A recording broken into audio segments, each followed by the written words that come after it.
নির্বাচন হলে আগামী দিনে বাংলাদেশের প্রধানমন্ত্রী হবেন তারেক রহমান, বলেন জালালপুরের ধানের শীষের প্রার্থী মোহাম্মদ হাবিবুল ইসলাম হাবিব।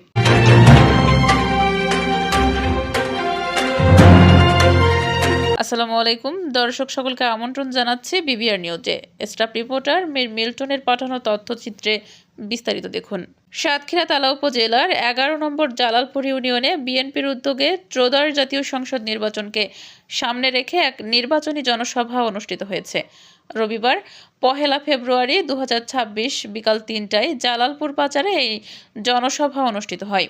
কোরআন তেলাওয়াত ও গীতা পাঠের মাধ্যমে ধর্মীয় সম্প্রীতির বার্তা দিয়ে সভার কার্যক্রম শুরু করা হয়। জালালপুর ইউনিয়নের বিএনপি সভাপতি সর্দার সোহরাব হোসেনের সভাপতিত্বে প্রধান অতিথি হিসেবে বক্তব্য রাখেন সাতক্ষীরা 1 তালাকলরু আসনের সাবেক সংসদ সদস্য, কেন্দ্রীয় বিএনপির প্রকাশনা বিষয়ক সম্পাদক এবং ধানের শীষের মনোনীত প্রার্থী মোহাম্মদ হাবিবুল ইসলাম হাবিব।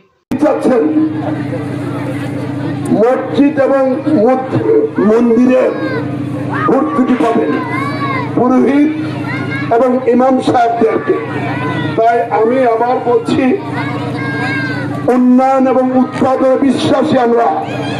বাংলাদেশ জাতীয়তাবাদী দলের যে জোয়ার উঠেছে, আগামী নির্বাচনে 200-র বেশি আসন নিয়ে তারেক রহমান প্রধানমন্ত্রীর দায়িত্ব নেবেন।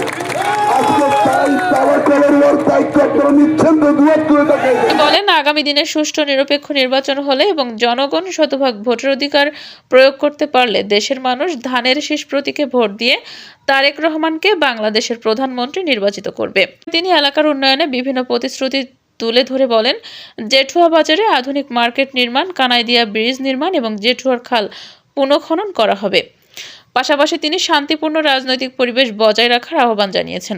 পোস্টার ছেঁড়া বা সংঘাতের রাজনীতিতে বিশ্বাস করে না। জালালপুর ইউনিয়নের সদস্য মোহাম্মদ আনারুলের সঞ্চালনায় সভায় বিশেষ অতিথি হিসেবে বক্তব্য রাখেন তালা উপজেলা বিএনপির সাবেক সভাপতি বাবু মিনাল কান্তি রায়, সাধারণ সম্পাদক অধ্যক্ষ শেখ শফিকুল ইসলাম, যুগ্ম আহ্বায়ক মোহাম্মদ গোলাম মোস্তফা, অধ্যাপক মোশাররফ হোসেন, ইউনিয়ন পরিষদের চেয়ারম্যান মফিদুল হক লিটু, চেয়ারম্যান মোহাম্মদ জাহাঙ্গীর হোসেন, SM লিয়াকত হোসেন, যুবদল, মহিলা দল ও স্বেচ্ছাসেবক দলের বিভিন্ন পর্যায়ের নেতৃবৃন্দ।